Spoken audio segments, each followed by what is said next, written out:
Welcome to the Manifesting Millions podcast. I am your host, Rashida McFerren, and today in the Rich Auntie Life series, we are going to talk about the exact steps I use to attract more money.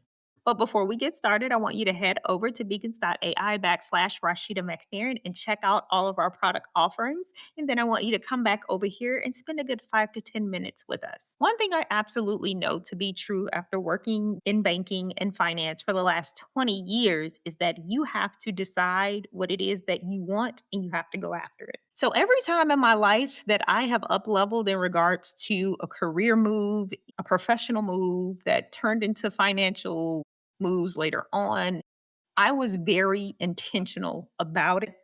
The exact steps that I use to manifest money is number one, I write it down. What is the goal, the amount that you desire to have in your possession? As I was unpacking when we moved into our dream house in 2020, I came across this book that had me writing down just affirmations, and then it had $ $20,000. And back then, at the time, $20,000 was a lot to me, like in the early 2000s. And it was a big goal because my brain couldn't comprehend outside of that. I would take it a step at a time. What I would notice is that as I moved up financially in the corporate world, meaning my salary moved up, yes, you would get an offer letter that would be like, hey, your base salary is 145,000 per year, but that always breaks down into monthly, which breaks down into biweekly and or bi-monthly because that is how you get paid. You would never necessarily see the whole amount come into your possession.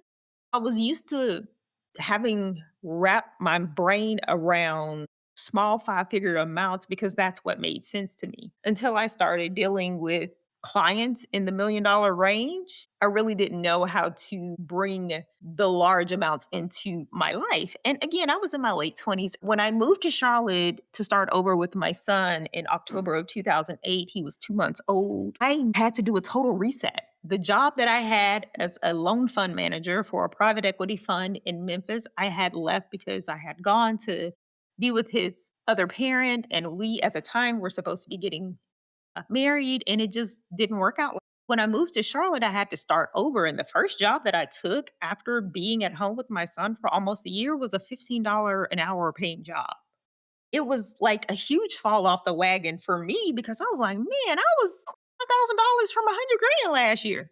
I just took a job making $15 an hour. But I also was like, Rashida, you're in a new phase of life. You have to crawl before you walk. And you are also figuring out what it is that you need to do in order to build yourself and raise your son. And so it's okay to accept small sacrifices for the time being, as long as it leads to a bigger result. And it always did. It always ended up leading to a bigger result. But you have to have the clear, specific intention for what you want to bring into your life. So from that $15 an hour job, I wanted at minimum to be making 50 grand a year if I was going to be living on the East Coast in Charlotte. So maybe I'm not at $75,000 to $80,000 I was the year before when I was 26. Okay, fine. What's a tangible goal for me to get to? $50,000. And so I would set an intention and a goal and work on making that happen. So how did I get there? Well, the part-time job that I took at Wells Fargo led me to a full-time job making $28. Is that a lot of money? No. But does it work in the meantime in order for me to be able to take care of my family and do what I need to do? Yes. Was it a permanent role? No. Was it a contract job? Yes. That got paid weekly? Yes. So if I made $28 an hour and I was basically working just 40 hours a week, that means I made like a grand a week, basically. A little over $1,100 a week before taxes were taken out. And so that got me to that goal of, hey, as long as I'm making 50 grand, I can provide for myself and my son, we can live comfortably, then that is what we will do. And I will do that as long as I can until I get to the next level. At the time, I wanted to be in private equity, but because I had a young child at home, I couldn't travel like that. I couldn't do the jobs that I wanted to do because it was just me. I was a single parent. A lot of times I would make sacrifices because of the fact.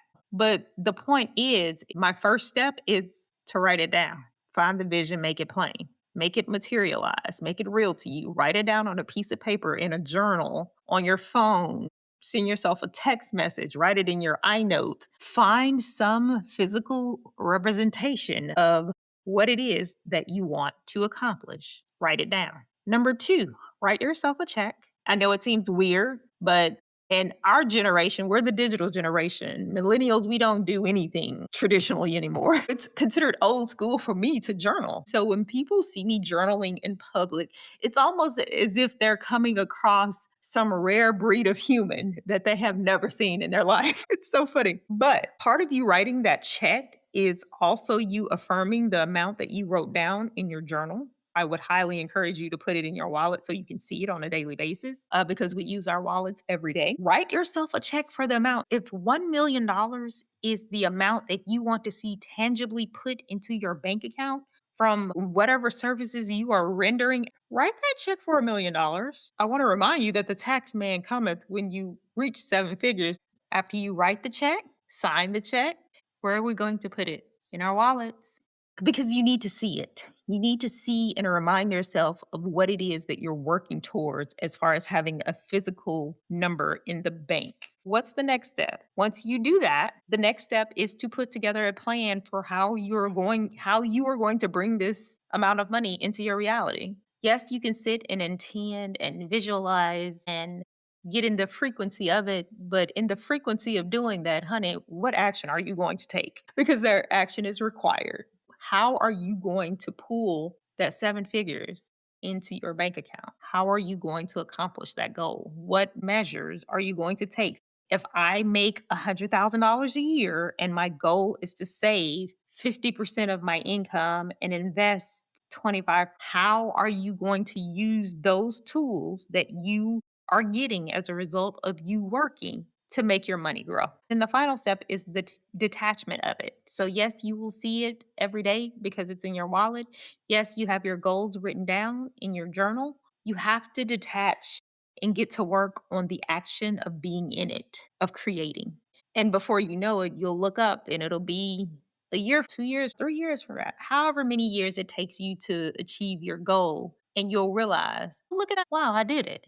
That's how it always happens. If a seven-figure amount is too much for you to fathom, let's start with you saving $1,000 and then take it up a step at a time. Then the next step is 3,000, 5,000, then 10,000, then 20,000.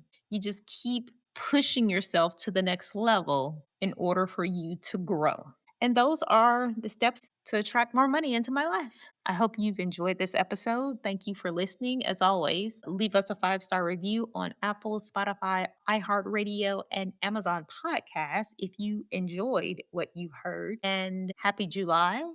And I will see you in the next episode. Bye for now.